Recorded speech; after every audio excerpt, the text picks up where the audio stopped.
Hello, hello. It's 6 p.m. on the West Coast and 9 p.m. on the East Coast. And welcome to Words with Friends Live. I'm your host, Tristan Cunningham. And this is the word-based trivia game that takes your knowledge, your brain power, and your smarts and blends it into a green smoothie of happiness. I'm speaking of a money smoothie, not a kale smoothie.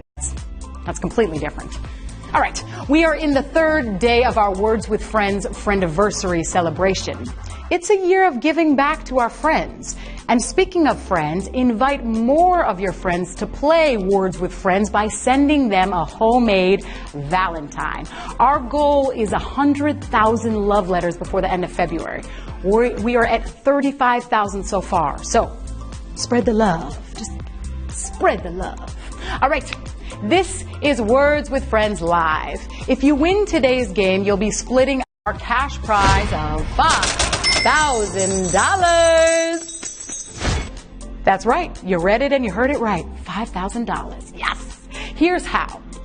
As I start to ask a question, you will see the question slide up on the screen along with 3 possible answers. As I read the question, you will have just 10 seconds to tap the answer you think is correct. That's right. Only 10 seconds to tap what you think is the correct answer. Don't wait until I'm done talking to choose your answer. You will feel your phone vibrate during the last 3 seconds to urge you to choose. Now, choose the answer that you think is correct before the timer reaches 0. So that's right, there's some pressure in this game. It's a lot of pressure. You'll feel a little bit like this. 6, 5, 4, 3, 2, 1. Okay? It'll feel a little bit like that, but don't drop the ball. Once the timer reaches 0, you can no longer pick an answer. Now, missing a question puts you into spectator mode. Answering questions correctly in spectator mode earns you points, so keep playing. You won't win tonight's cash, but when you reach 15 points, you will win a Words with Friends mystery box that comes packed with coins and power-ups like Radar and Swap Plus. The kind of things you can use to win in the Words with Friends board game. So don't stop playing. There are more than one ways to win in this game. We like winners and we like winning. Another tool you have is your extra lives. Those get back in the current game, I made a mistake and need a second chance passes. I mean, we all need a second chance in life, right? Or a third or a fourth. It's just me? Just me. All right, so here are the rules on these second chances. You can use 1 extra life per game all the way through question 11. Now, sorry, you can't use an extra life on question 12. That would just be too easy. We're playing for money here, people. All right? You get an extra life when you invite friends to play by tapping the heart during the countdown leading up to the game. About 24 hours after your friend accepts that extra life, you'll see it pop up on your screen when you get an answer wrong. Now, remember, this game is live, L-I-V-E live, so use a Wi-Fi connection to get the best video of me. And take 3 seconds, that's it, to check your battery and plug it in if it's low, okay? 1, Mississippi, 2, Mississippi, 3, Mississippi. Is it good? You good? All right. I think you're good. Let's get this game moving and grooving, and let's do this thing. We're into the second day of our brand new weekly challenge award ceremony. So in honor of that, question number 1. Which film won Oscars for Best Film, Actor, Actress, Director, and Writing? One Flew Over the Cuckoo's Nest, How to Strain Your Dragon Part 43, or Tyler Perry's Amadeus Star Wars? That 10 seconds is fast, I told you. All right, the name Oscar is disputed. Actress Bette Davis said that it's named after her first husband, while the Academy's executive secretary in 1931 made reference to it, reminding her of her uncle Oscar. Now, the trophy officially received the name Oscar shortly thereafter in 1939. So, if you call something by a name long enough, so will everyone else, which is why I've started calling myself Beyonce. Huh? You can see it, right? All right, the correct answer is One Flew Over the Cuckoo's Nest. And let's see, 28,000 people got it. Based on the 1962 novel, One Flew Over the Cuckoo's Nest was nominated for 9 Academy Awards and won 5. Now those 5 statuettes would make any nest a home. Am I right? I think I'm right. All right, question number 2. Which is a synonym for mirror? Absorb, produce, or reflect?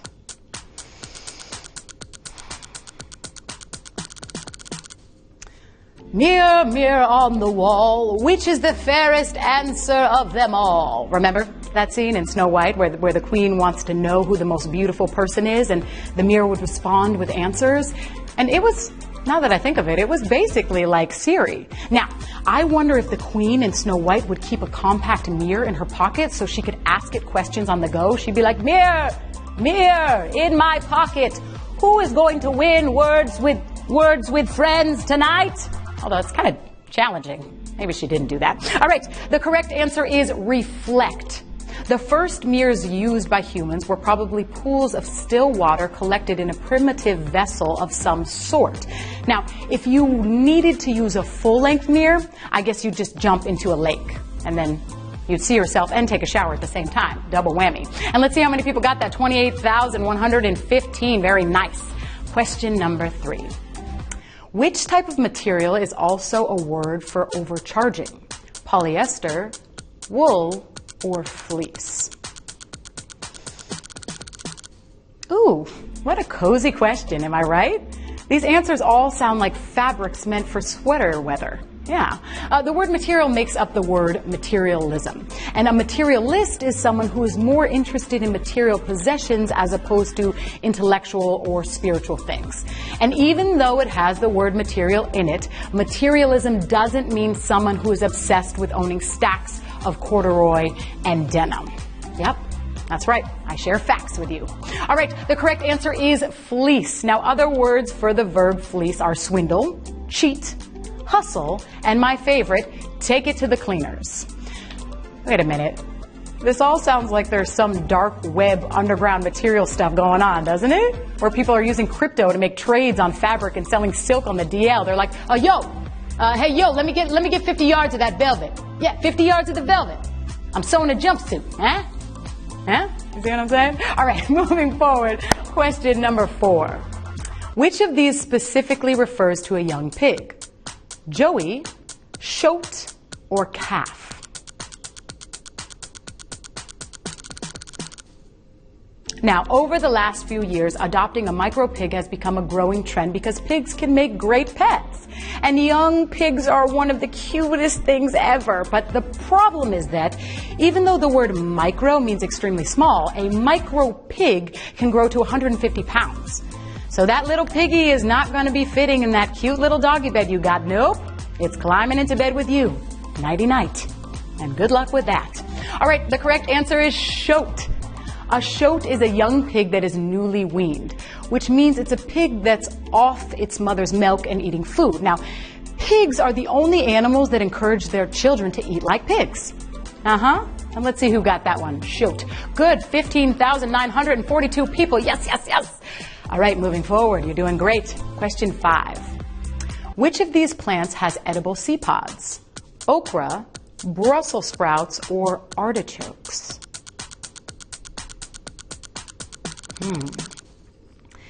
Edible seed pods.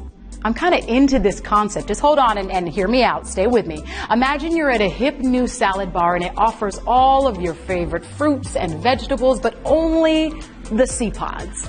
And they could call the restaurant Pod, and everyone would eat out of little plant pots. I feel like this would probably only be popular in Los Angeles, but all the celebrities would go. What do you think?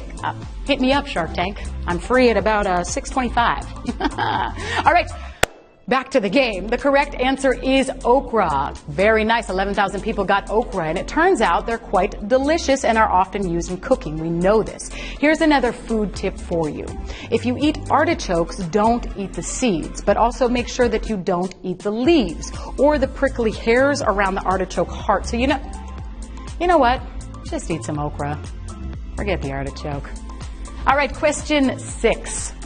Which word best describes ombre? Semitone, gradient, or man?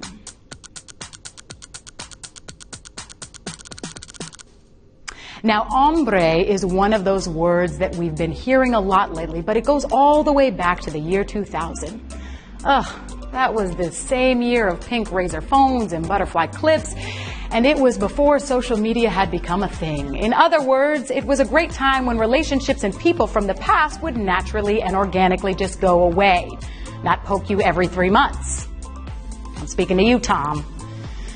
All right, let me shake it off and get back to this game. The correct answer is gradient. Good, 6,659 got gradient.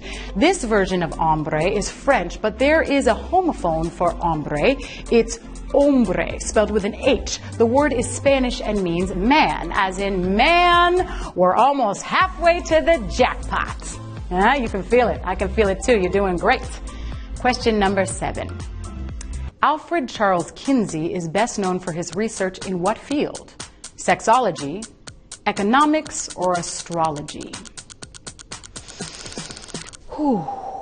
Now, it's interesting how the word field can mean an area of an activity, subject, or profession, but it can also mean an open land area free of woods and buildings.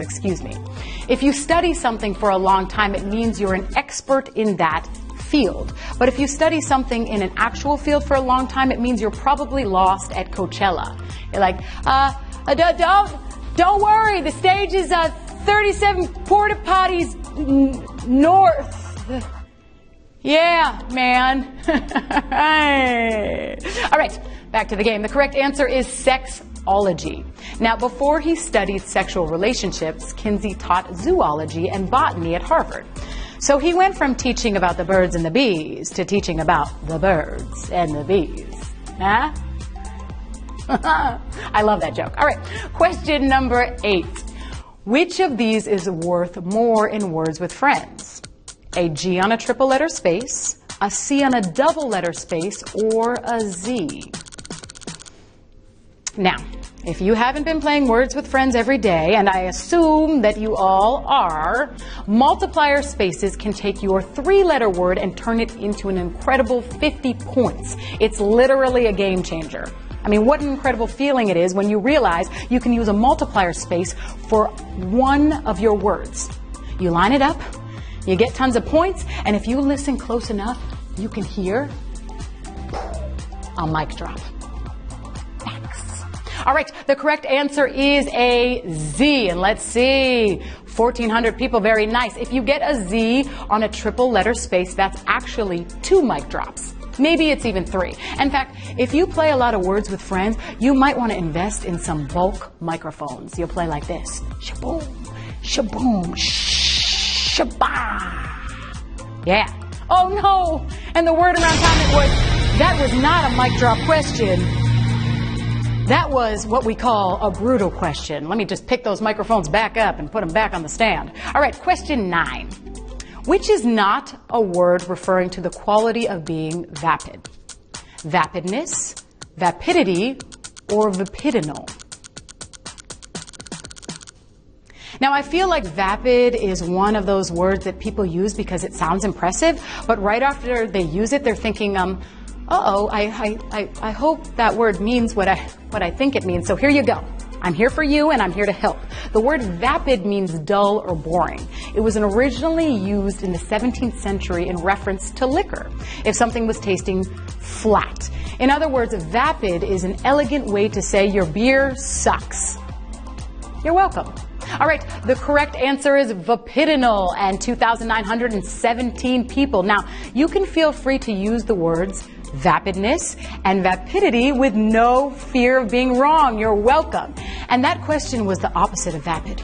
It was so exciting. I'm on the edge of my seat. Well, on the edge of the floor, or I'm on the edge of your screen. It was an exciting question. All right, question 10. Which is not a genre or movement of art? The style, constructivism, or bruxism? Lots of isms. Now, if you look it up in the dictionary, art is defined as the conscious use of skill and creative imagination, especially in the production of aesthetic objects. Now, I personally love going to art galleries. In fact, if I were to choose, I'd say that my favorite art genre is probably the famous contemporary series called Man in Crowd Wearing Red and White Striped Shirt, otherwise known as Where's Waldo. God, those are some moving pieces. I look for that guy for hours. All right, the correct answer is bruxism. And let's see, 2,315, very nice. Bruxism is the involuntary habitual grinding of the teeth, usually during sleep. It's not a type of art at all. Although, technically, one could argue that it's the art of sculpting your own teeth. Oh, bruxism. Okay, back to the game. Question 11. In the popular acronym ASMR, what does the M stand for? Meridian, Mercator, or medial? Now, I'm not going to give it away, but this is a fairly recent thing that keeps getting more and more popular. In fact, there probably hasn't been an acronym that's been talked about as much since the song YMCA.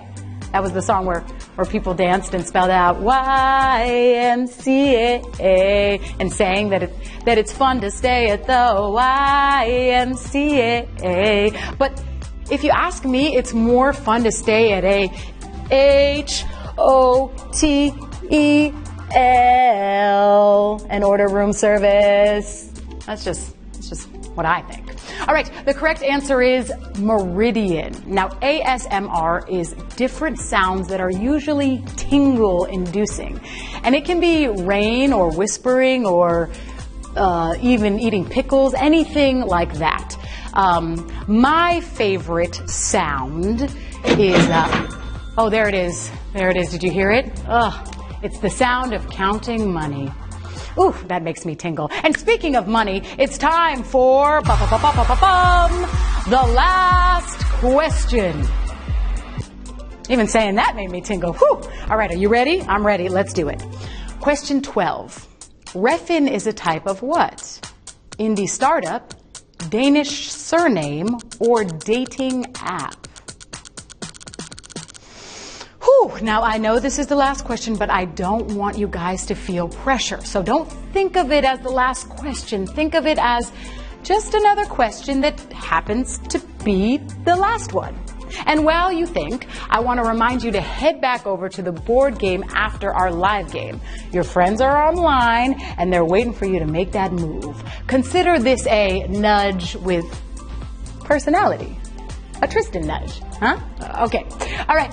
The results are in. It is about that time, and the correct answer is Danish surname. Wow, that was a tough one. If you got that one right, give yourself a Danish. And if you didn't, give yourself a box of Danishes. And my friends, that is it for this game. You got all 12 questions right, which means you're sharing $5,000. Let's see who's taking home some of that jackpot, shall we? All right. Yol Man A, you're taking home some of that jackpot. Eric S 388, you're taking home some of that jackpot. Andrea D, you're taking home jackpot. Kim H, you're taking home some of that jackpot. Got 765, you got the jackpot. Crystal B, way to go, shine like a crystal. Michael, I'm proud of you. Dr. Duru, Doctor, you did it, and now you got that money. All right, and you guys are taking home $3.08. Congratulations, and you know what that means? It's that time where we have to leave each other. Everyone, please join us again tomorrow at 6 Pacific, 9 Eastern, same place, same app, same face, and always the same grace, but a new, crisp, fresh pile of dough. I've been your host, Tristan Cunningham, and this has been Words with Friends Live. Now, make your way back to the Words with Friends game screen and go and do your thing.